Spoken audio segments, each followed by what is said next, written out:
सिंध हुकूमत ये कहती है कि अगर ये कैनाल्स बनेंगे चुलिस्तान पे तो हमारा जो पानी है जो सिंध को मिलता है वो पानी कम हो जाएगा।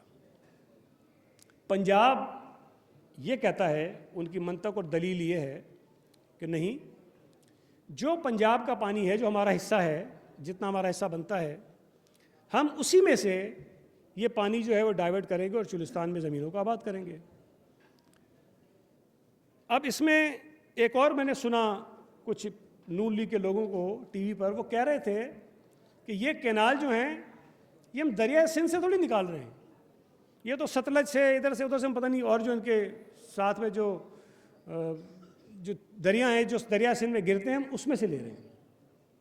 एक बात आपको बुनियादी समझाऊँ, दरिया सिंध एक अलग चीज़ है, एक इंडस रिवर सिस्टम है, पूरा सिस्टम है। उस सिस्टम में ये तमाम दरिया भी शामिल हैं जो दरिया सिंध में आके गिरते हैं, जिसमें दरिया काबुल भी शामिल है, और ये पंजाब के 4-5 दरिया ये भी शामिल हैं जो सारे आके इसके अंदर गिरते हैं। तो ये पूरा एक इंडस सिस्टम है, और जितने पानी के मुआहदे हैं तकसीम के, पानी तकसीम करने के जो मुआहदे हैं, वो पूरे इंडस सिस्टम के ऊपर होते हैं कि इंडस सिस्टम में, जिसमें ये छोटे दरिया भी शामिल हैं और दरिया सिंध भी शामिल है, उसमें पानी इतना होगा, पंजाब का इतना होगा, सिंध का इतना होगा, और समंदर में इतना पानी हम डालेंगे। ये पूरा उस सिस्टम की हम बात करते हैं। अब उस सिस्टम की जब आप बात करते हैं तो वहाँ कैनाल कहीं से भी निकले, अगर एक दरिया, छोटा दरिया आके दरिया सिंध में गिर रहा है और उस छोटे दरिया से पानी आप ले जाएंगे सारा, तो पानी तो दरिया सिंध नहीं कम होगा। तो हम ये कह रहे हैं कि भाई उस सिस्टम पे जो मुआहदे हैं वो सिस्टम पे हैं, किसी एक दरिया पे नहीं है, नंबर 1। दूसरी बात, पंजाब में इस वक्त भी जब मैं आपसे बात कर रहा हूँ, आज भी कोई 34% पानी की किल्लत है आज भी, और सिंध में 40% पहले बता रहे थे, अब कोई शायद 60% तक वो जा रही है, क्योंकि इस साल बारिशें नहीं हुई हैं, तो पानी की मुल्क में बहुत शदीद किल्लत है। और इस साल इम्कान ये है कि आने वाली फसल जो है वो सूबा सिंध में नहीं हो सकेगी, फसल ही नहीं होगी हमारी, इतना पानी हमारे पास कम है। पीने का पानी लोगों को पहले देना ज़रूरी होता है, जो होगा वो पीने के लिए इस्तेमाल कर लेंगे, फसलों के लिए पानी नहीं है। अगर सूबा सिंध में पानी की किल्लत है अभी, इवन पंजाब में किल्लत है जहाँ से वो कह रहे हैं कि हम पानी देंगे, तो हम ये कह रहे हैं कि भाई कहाँ से देंगे आप?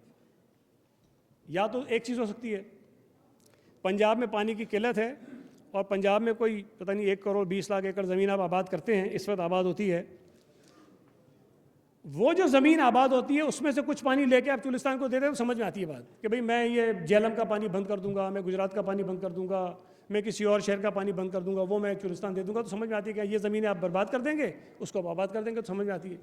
ये तो आप नहीं कर सकते कि जो ज़मीनें आबाद है वो आबाद रहेंगी, लेकिन फिर भी हम पानी निकालेंगे और चुलिस्तान को आबाद करेंगे।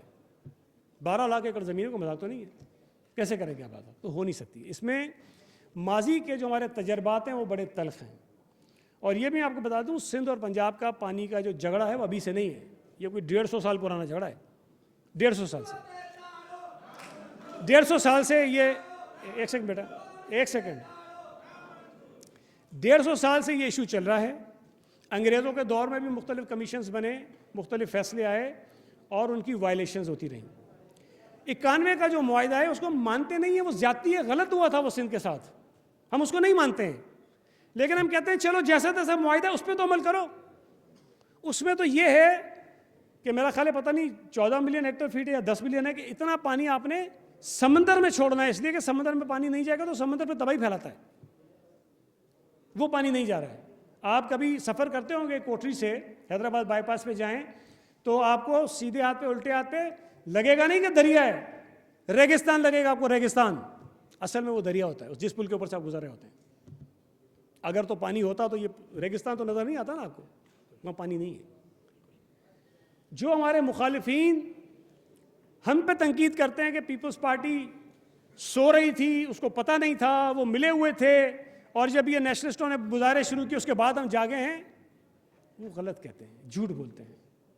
और ये बात मेरे कहने की नहीं है, जब ये किसी को पता भी नहीं था, जब पहली मरतबा इरसा ने एनओसी जारी किया था जो गलत था, जिसको हमने चैलेंज किया, जिसको हाई कोर्ट ने भी सस्पेंड कर दिया, वो जारी किया, उस वक्त हमने एतराज़ उठाया था जब किसी को नहीं पता था कि कैनाल्स बन रहे हैं, और ये सारी चीज़ें रिकॉर्ड पर हैं, ज़बानी एतराज़ नहीं था, ख़त लिखे थे। फिर जब इन्होंने मुख्तलिफ फोरम से ये स्कीम मंजूर कराने की कोशिश की तो सिंध के नुमाइंदे ने वहाँ लड़ाई की है। और ये मैं आपको बताऊं कि पानी पे जो इख्तलाफ होता है सूबों में, उसको हल करने की जो जगह है, जो फोरम है, वो CCI है। और आइन में लिखा हुआ है कि अगर सूबों में इख्तलाफ हो पानी की तकसीम पे तो वो CCI के इजलास में जाके फैसला होगा कि क्या करना है। अगर हम मिले हुए होते तो CCI का इजलास बुलाने के लिए तो पता नहीं हमने कितने महीनों से ख़त लिखे हैं कि नहीं, कई ख़त लिखे हैं, असम्बली में बात की है, प्रेस कॉन्फ्रेंस में बात की है कि भाई मेहरबानी करो CCI का इजलास बुलाओ और इसको आइटम एजेंडे पे लेकर आओ ताकि हम उसमें बात करें, आपकी एतराज़ात जो है हम उठाएं। मसला सिर्फ ये है, और मेरी TV पे बातें हैं, CM साहब की हैं, जाम खान शोरों की हैं, हम 12 ये बातें करते रहें, लेकिन हुकूमत को और अपोजिशन को थोड़ा मुख्तलिफ नज़र से देखने की ज़रूरत होती है। हुकूमत के पास ये रास्ते थे कि हम इरसा पे एतराज़ उठाएं हुकूमत के सामने, हम CCI का इजलास बुलाने की बात करें, हम जिस फोरम पे इसकी अप्रूवल होती है वहाँ जाके प्रोटेस्ट करें, हम वज़ीर आज़म को जाके लिखें।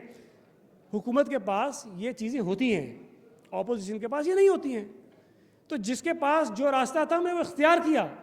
लेकिन मैं अप्रिशिएट करता हूँ उन तमाम जमातों को, उन तमाम लोगों को, उन तमाम तंजीमों को जो केनाल के ख़िलाफ़ एहतजाज कर रहे हैं, इसलिए कि हमारे और उनके मौक़िफ़ में कोई फ़र्क नहीं है। वो कहते हैं केनाल ना बने, हम कहते हैं केनाल नहीं बनेगा, बात तो एक ही है। अब सोचने की बात यह है कि वो केनाल्स के इशू पे वफाकी हुकूमत से, पंजाब की हुकूमत से लड़ने के बजाय पीपल्स पार्टी से क्यों लड़ रहे हैं? अगर यहाँ एक तरफ पीपल्स पार्टी है, एक तरफ हमारी मुखालिफ जमातें हैं, मौक़िफ़ हमारा एक है। वो कहते हैं केनाल नहीं बनने चाहिए, पीपल्स पार्टी चोर है, पीपल्स पार्टी डाकू है, पीपल्स पार्टी मिली हुई है। ये बात करके सूबा सिंध के लोगों में तकसीम पैदा करके आप किसकी खिदमत कर रहे हैं, मुझे ये बताइए। आपको तो खुश होना चाहिए कि पीपल्स पार्टी चले, आप ये मान लो आपके बाद ही हम आए। आपकी बात हम कर रहे हैं ना, जो आप कह रहे हैं वही हम कह रहे हैं। आप कहते हो हम ड्रामेबाजी कर रहे हैं, चलो ड्रामेबाजी के तौर पर भी हम कर तो वही रहे जो आप कह रहे हो, पब्लिकली तो वही कर रहे हैं सारी चीज़ें। तो अगर आप वाक़ईतन केनाल्स के ख़िलाफ़ हैं, आप वाक़ईतन ये चाहते हैं कि केनाल्स ना बने, तो मेरा ख्याल है कि पीपल्स पार्टी के बुक्स से निकलें और एक आवाज़ होकर सूबा सिंध के लोगों को लड़ाएं मत, उनको तकसीम मत करें, उनको जोड़ें। तो ये एक गलत तरीके से सारी चीज़ें फैलाई जा रही हैं। हम बिल्कुल क्लियर हैं, पहले दिन से क्लियर हैं।